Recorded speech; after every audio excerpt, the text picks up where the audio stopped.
Yesterday, I did a psychic reading and we had the pleasure of Dolores Cannon coming in to support my client. She spilled the tea about the ascension journey, what we can expect in the next decade, and what the future of her modality, QHHT, is going to look like in the next few decades.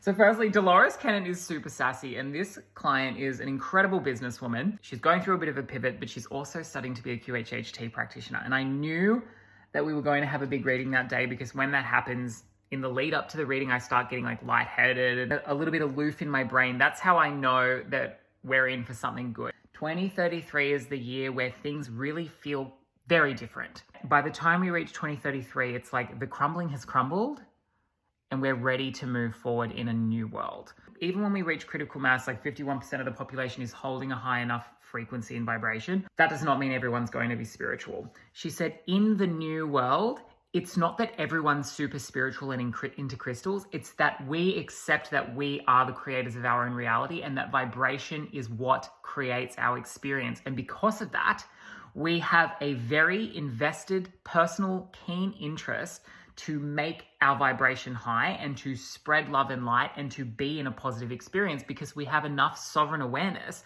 to know that if we don't do that, we're actually going to have a shitty experience. That is the reason why our society shifts, why we see changes in our economic structures, because the logical science brain has up-leveled to match the spiritual brain, and we just can't ignore the fact that we create our own reality. Dolores Cannon said that we're going to experience a dissolving of QHHT, and it's going to continue to birth into these different offshoots. We're already seeing a lot of those offshoots, but she's saying more and more ways for people to access their psychic realm, their higher self realm. They're coming in. So QHHT is going to become somewhat redundant as we move forward in this ascension, and the veil between our normal everyday consciousness and the higher consciousness access we have gets thinner and thinner and thinner.